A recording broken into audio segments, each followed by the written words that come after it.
Okay, good afternoon, everyone. Good afternoon to you, Mom. So, today we will be talking about the writing and the construction of tales. So, we will discuss and delve deeper more on writing and the construction of tales. So, this is actually the lesson 3.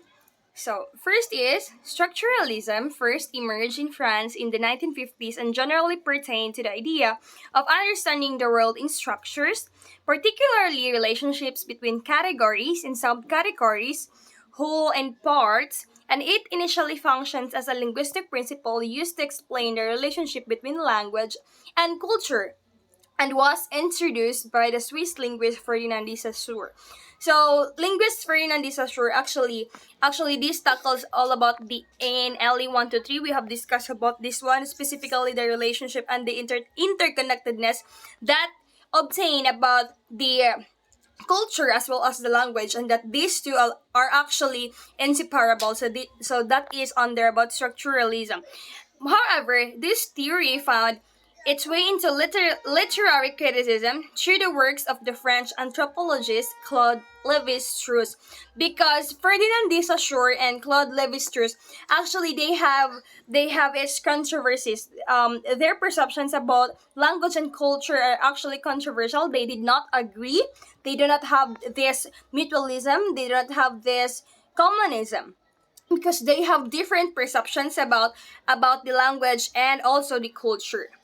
So, based on the concept of Strauss, particular ideas belong to a more extensive structure to which they can be categorized or identified.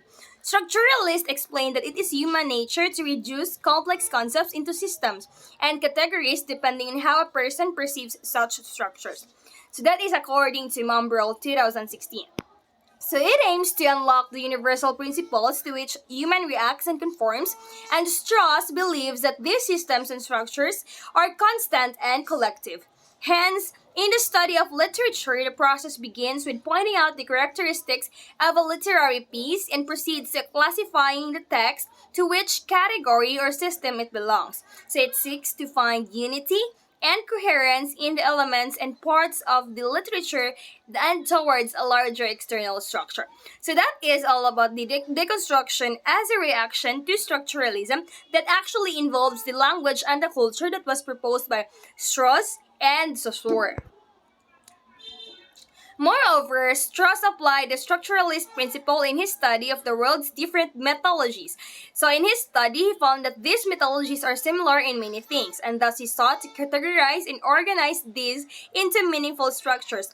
It resulted in the development of the concept of a binary opposition, which indicates that the oppositional relationship of two words or ideas determines the meaning of each. So the example for this one is that the light and the dark, the high and the low, the happy and the sad. So these two terminologies that have been mentioned, for example, the light and the dark, they are actually having an opposite definition, because a light cannot be a dark as well as a dark cannot be a light. Same with the high and lows, happy and sad, beautiful, ugly, and life and death. So they have this opposition of definition. So these binary oppositions indeed illustrate a hierarchy where one is considered superior or much preferred over the other. So for example, the life and death. So most likely most people will choose life instead of death. So we can actually conclude that there is this superiority when it comes to this binary opposition, because no one would choose death. Everyone would choose life. So the structuralist concept seeks to find certainty and define relationships among concepts in the literary text. So deconstruction is a reaction towards the concepts and definitive nature of structuralist principles. Jacques Derrida initially introduced the concept of deconstruction in literature, so intending to expose and undermine the embedded Western structure and ideas in many literary texts. However, it later developed into a method in reading a literary piece and a theory for literary criticism. So it challenges the structuralist theory for its dependence on the language as a perfect instrument at determining limitations, coherence, and definitive meanings of a literary piece. So actually, there are 3 procedures in Derrida's deconstructive literary criticism. So first is inverting the hierarchy. Second one is deconstructing firmly definitive limitations or margins. And the third one is the analysis of inherent rhetoricity.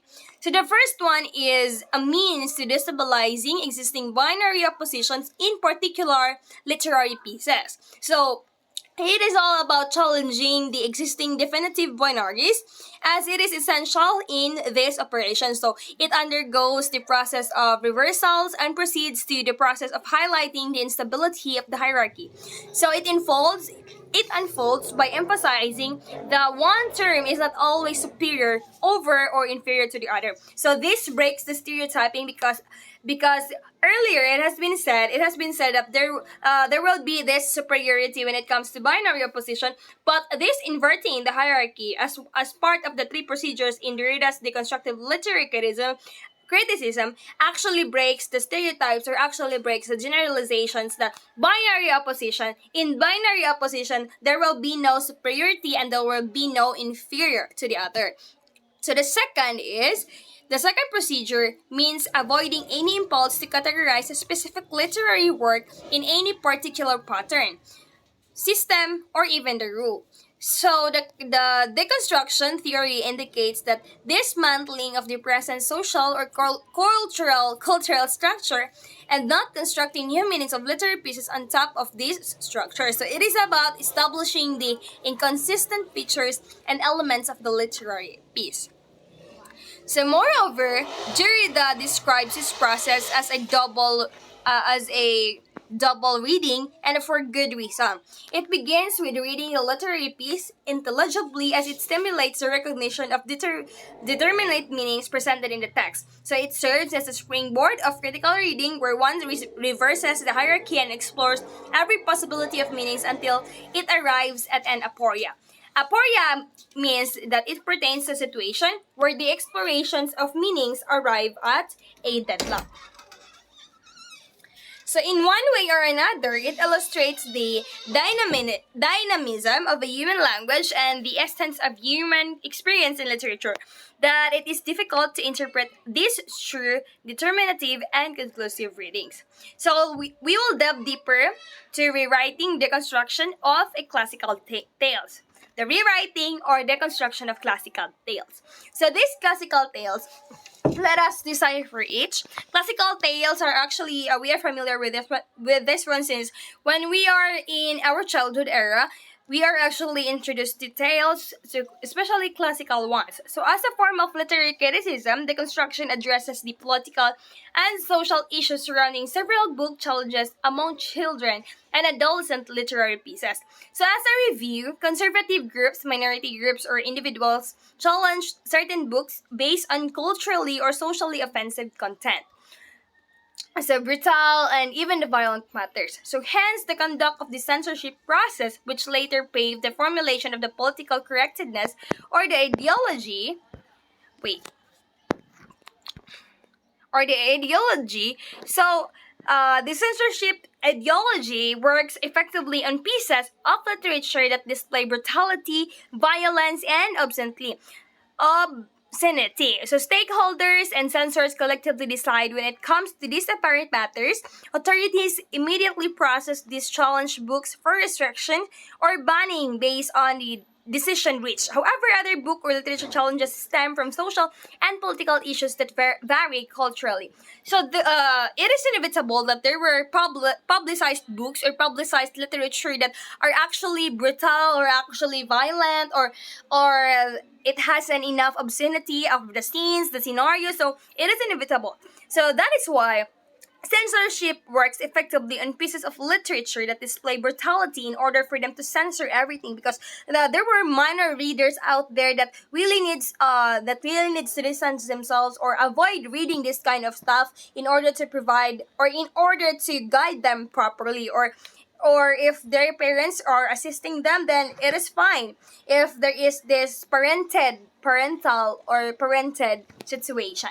So, political correctness is more than censorship. So, it says here that political correctness is more than censorship.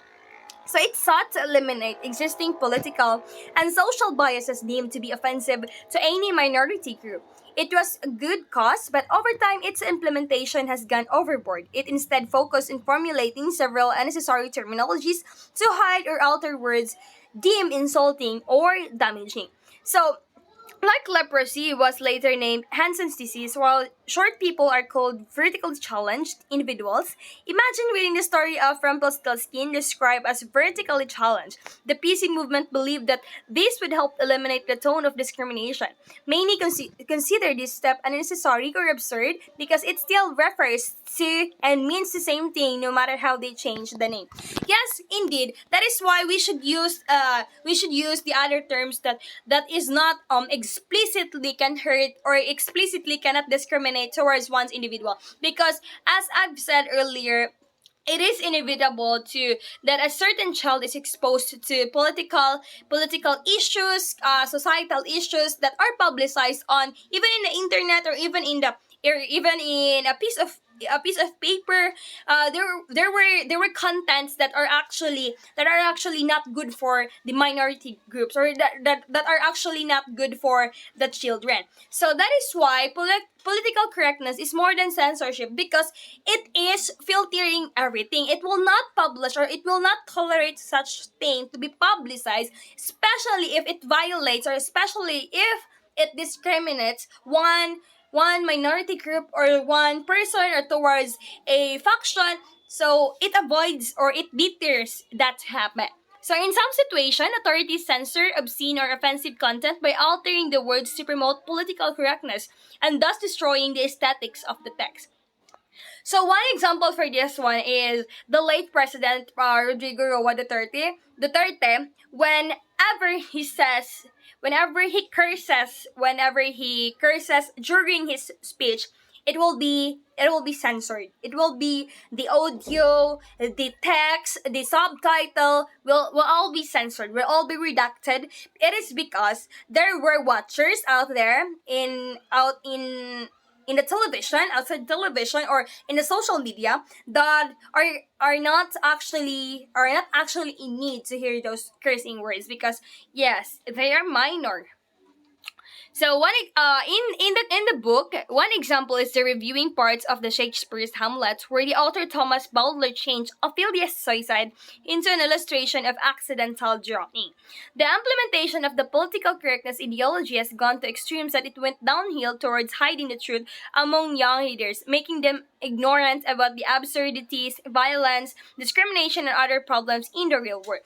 That is why we need to be careful in redacting, or we need to also be careful in censorship. Yes, censorship might be advantage towards some individuals, but it will be disadvantage to some individuals who cannot actually implicitly decipher the text, because they would think that, oh, okay, namatay lang siya kasi ganito. But the actual truth is actually hidden because of political correctness. That is why when we chose some kind words in order to replace the other one, the dire one, we should actually be careful. We should be explicit and we should be factual to our stance. So moreover, there might not even be a need to change this, since very young children would never accustomed to reading. So yes, whenever we change some terminologies into good ones, we should be able to identify that there is the scene is there. The scene is not changing. So what the authors wanted to convey in the scene, that must be the situation that will be deciphered by the readers, and not hiding the actual truth, because it can alter the perceptions of the reader.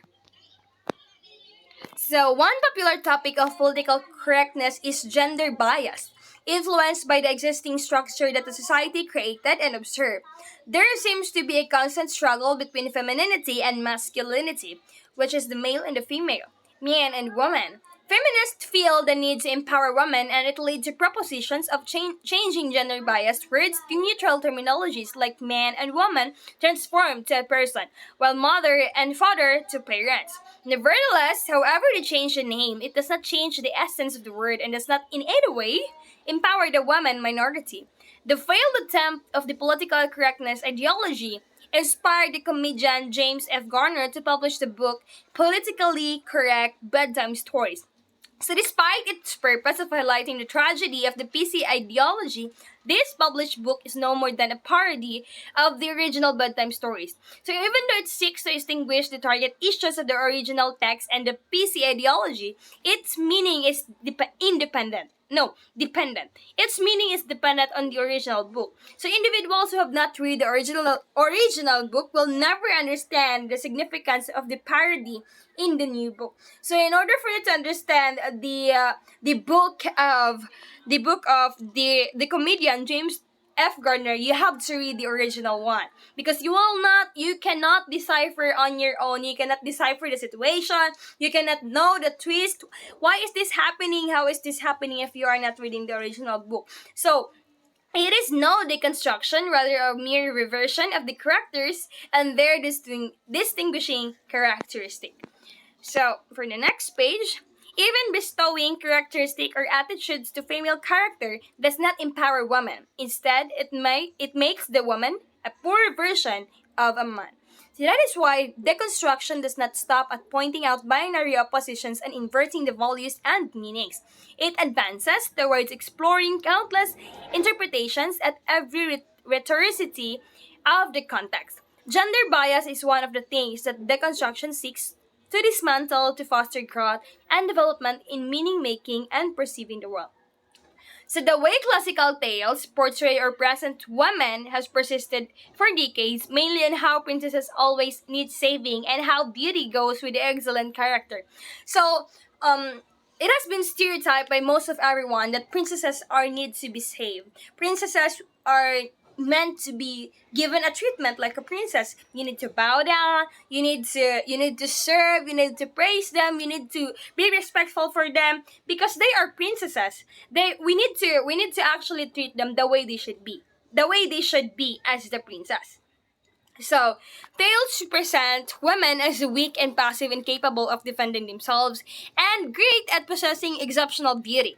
Yes, it is indeed true. Most of the princess movies, especially the Cinderella, a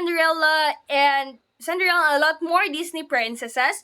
Actually, when we delve deeper, we can actually conclude that most of the princesses there are actually in need of saving. They cannot stand on their own foot. They are always in need of saving. Someone's hand to help them. Someone's hand to assist them and aid them in order for them to survive. So that's how Disney princesses are exhibited. That's how they are demonstrated.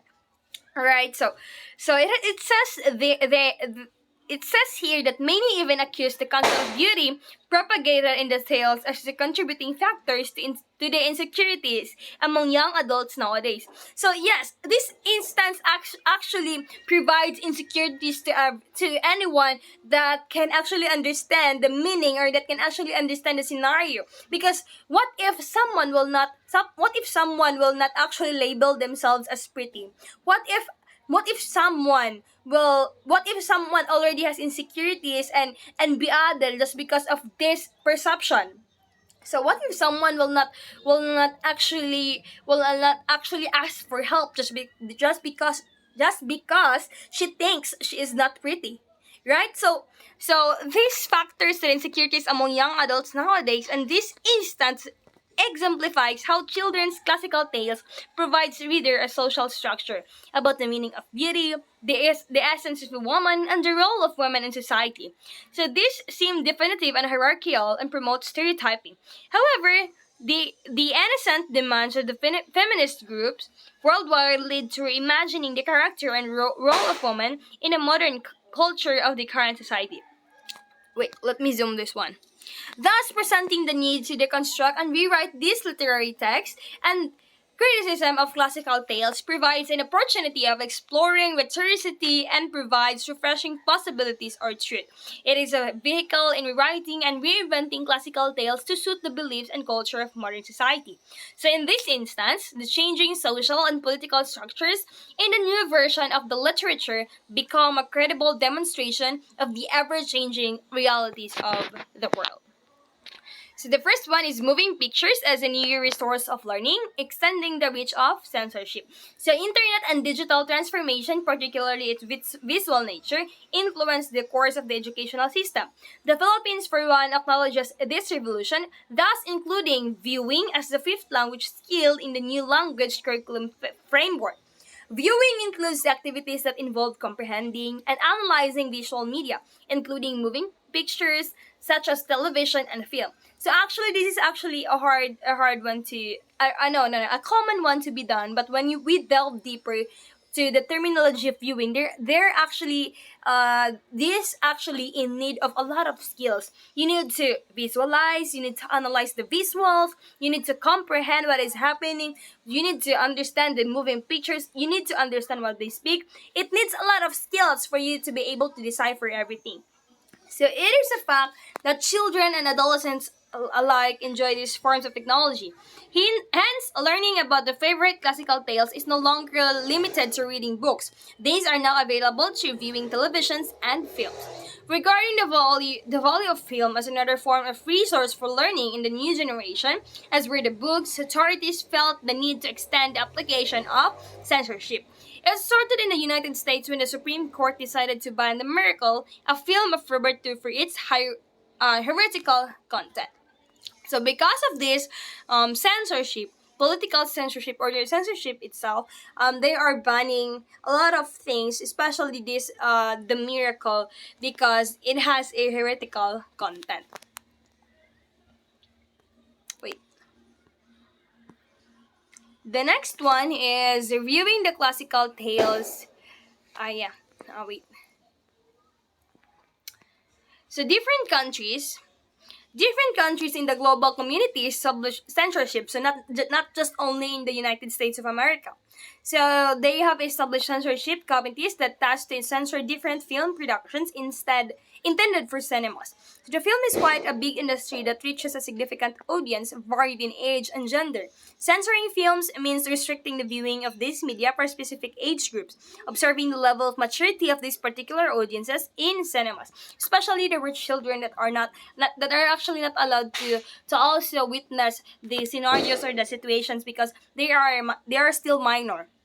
So aside from this, the censorship committee's decision, it may vary subject to having extremely inappropriate content, and this is completely banned from the country. And authorities deny the film production the opportunity to show on their big screen. So it currently happened in Malaysia, a country known to value Islamic culture, when the government decided to ban the showing of Disney's live action film Beauty and the Beast for its LGBTQ plus implication and content. So the government authorities regarded the content as offensive to their religious beliefs. So there were countries that are actually not into to these movies because they have believed that it needs to be it needs to be censored and it needs to be redacted because the content are actually offensive to their religious belief. So we have they're rewriting the classical tales in the big screen. So the development of technology presents the opportunities of rewriting the favorite classical tales in motion pictures and film. Walt Disney Company is one prominent entity in such an industry.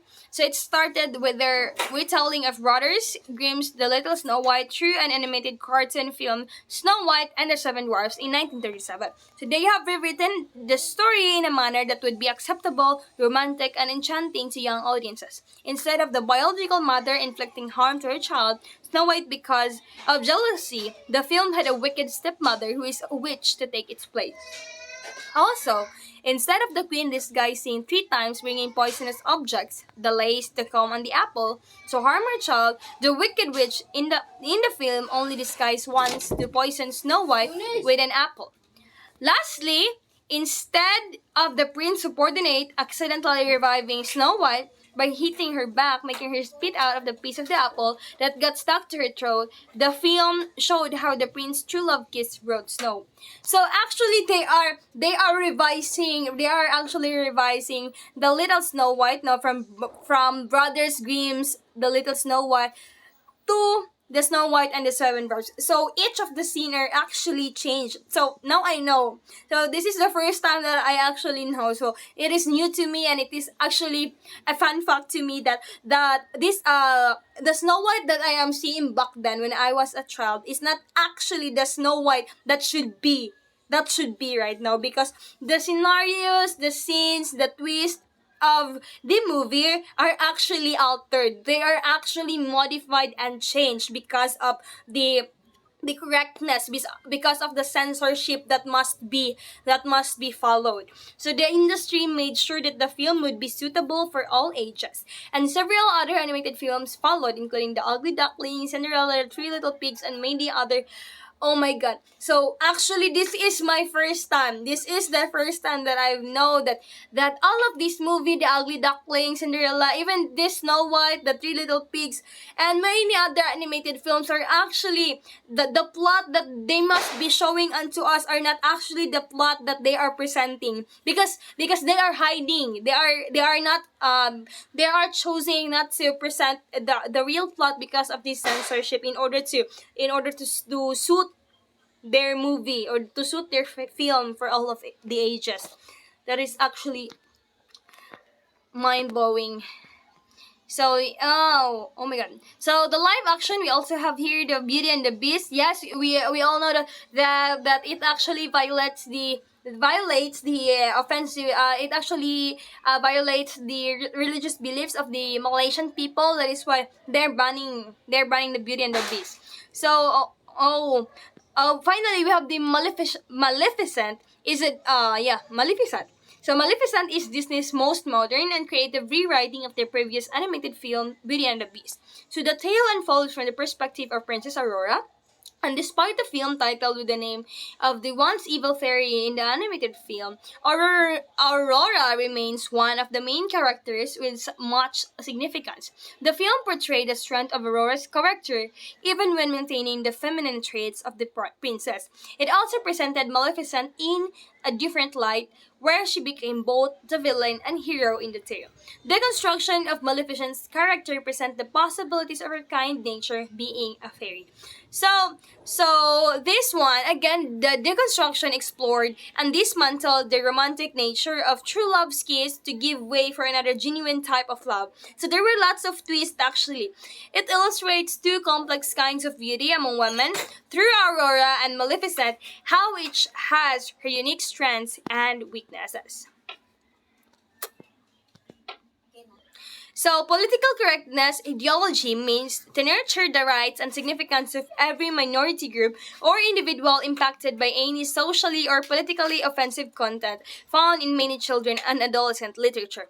As ideal is no, as ideal is its purpose, it would generally be nearly impossible to prevent all forms of discrimination, for as varied as the culture of people, so are their reactions to the distinct literature of children and adolescents. So the value of literature lies in its being a significant source of learning, life lessons, and language. Hence, the purpose of children and adolescent literature is to inform young individuals about the realities of the world and not hide it. So, as Anne Carroll Moore once advised, it is about choosing the appropriate book for a particular child at the perfect timing. So, there is more to these pieces of literature than just tackling issues of political correctness and political incorrectness. So it is about illustrating the complex realities of the natural world into the pages of books and the screens of the cinemas. So when we go back to the title, Writing and Deconstruction of Tales. So this title actually signifies that the scenarios or the scenes that has been presented to a lot of or numerous animated films are actually not the film that we must be seeing right now, because actually they are censoring everything in order for it to the film to suit for all of the ages. However, even though they alter it, even though they have modified the scenes, they have changed the brutal scenes or the offensive scenes, it actually implies one thing, and that is for us, or that is for all of the people or all of the ages to know or to be exposed to the reality of the world. So I hope that you have learned about the writing and the construction of tales. Thank you.